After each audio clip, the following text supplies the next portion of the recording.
Langsung saja kita panggilkan peserta kita, pemegang nomor undian 053. Kepadanya kita persilahkan dengan segala hormat.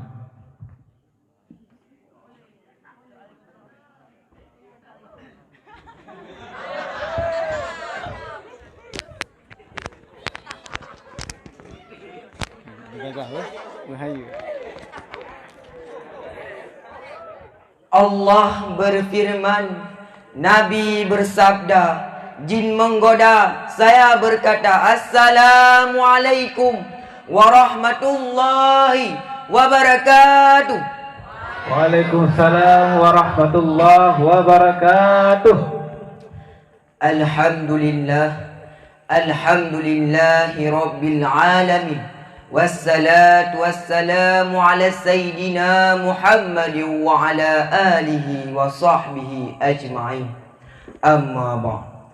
Pertama-tama, di awal langkah yang paling utama, marilah sama-sama kita memuja dan memuji Allah Subhanahu wa taala, yang mana oleh Allah yang telah memberikan kita sehat badan, waras pikiran, dapat hadir kita malam berbahagia ini. Yang mana oleh Allah yang telah menciptakan 7 petala langit dan 7 petala bumi beserta isinya. Selawat bertangkaikan salam, tak lupa juga kepada penjunjung tinggi Nabi besar Muhammad sallallahu alaihi wasallam. Penghormatan saya kepada walidi beserta keluarga, penghormatan saya kepada komoderator yang telah menyebut nama saya, penghormatan saya kepada Dewan Hakim dan telah penghormatan saya kepada Dewan Hakim yang arif lagi bijaksana. Penghormatan saya kepada seluruh guru yang telah berhadir pada malam berbahagia ini. Dan yang istimewa sekali, penghormatan saya kepada seluruh hadirin dan hadirat yang telah berhadir pada malam berbahagia ini. Terima kasih kita ucapkan kepada Tunku Komoderator yang telah menyebut nama saya dengan sangat baik. Langsung kita masuki dalam acara pidato yang berjudul 4 rintangan dalam beribadah. Manusia hidup di dunia ini dengan bermacam-macam profesi. Ada sebahagian yang berprofesi dengan petani, ada sebahagian yang berprofesi dengan nelayan, dan ada juga yang berprofesi dengan pedagang. Maka dari itu, profesi yang utama dari sekian banyaknya profesi adalah beribadah kepada Allah Subhanahu wa taala. Maka dari itu, jangan sampai profesi-profesi dan tugas-tugas lain dapat menghalangi kita beribadah kepada Allah Subhanahu wa taala. Kaum masyarakat muslimin yang dirahmati Allah, Allah telah berfirman dalam Al-Quran surah Al-Zariyat ayat 57 yang bunyinya, wa ma khalaqtal jinna wal insani illa ya'budun, yang artinya tidaklah kami menciptakan jin dan manusia hanyalah untuk beribadah. Jelas dalam ayat ini Allah katakan tujuan utama kita hidup di dunia ini hanyalah beribadah. Kaum masyarakat muslimin yang dirahmati Allah, namun harus ingat, bukannya kita tidak boleh bekerja, pekerjaan juga tidak boleh ditinggalkan. Yang harus kita perhatikan, jangan sampai kita lalai dengan pekerjaan-pekerjaan kita hingga kita tidak dapat beribadah. Nauzubillah, nauzubillah.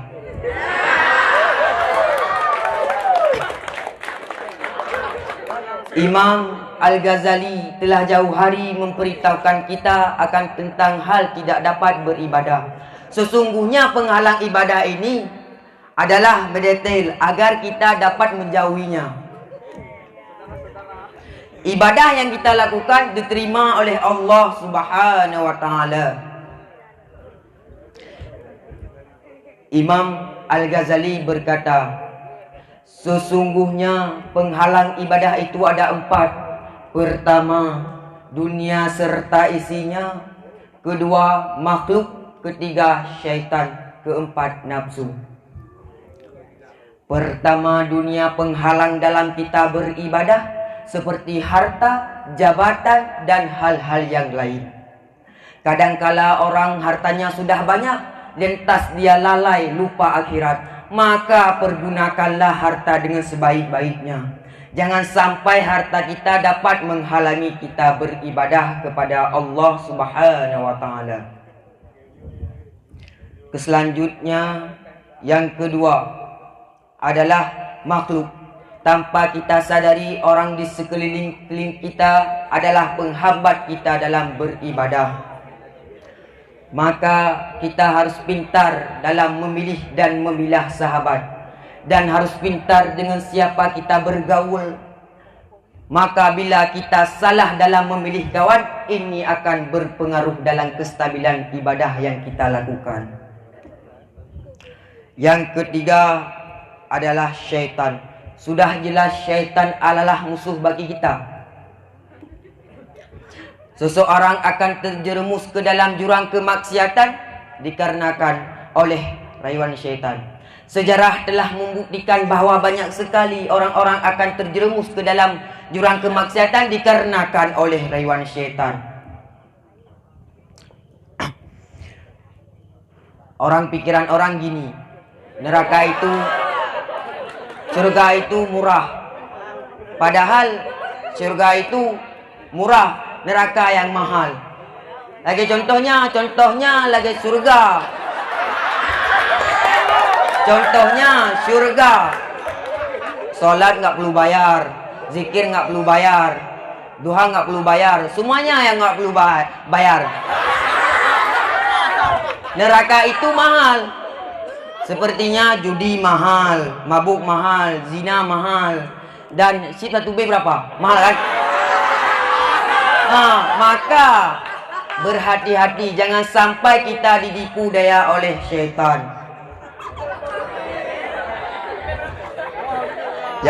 Yang terakhir adalah nafsu.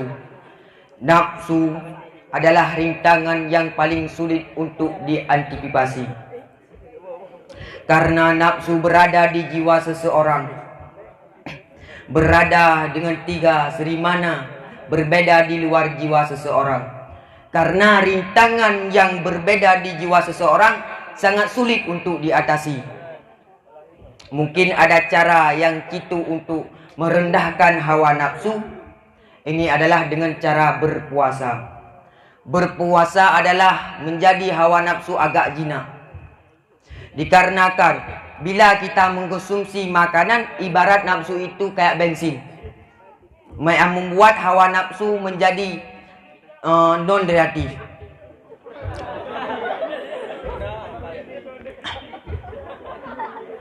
Ayo, di bawah.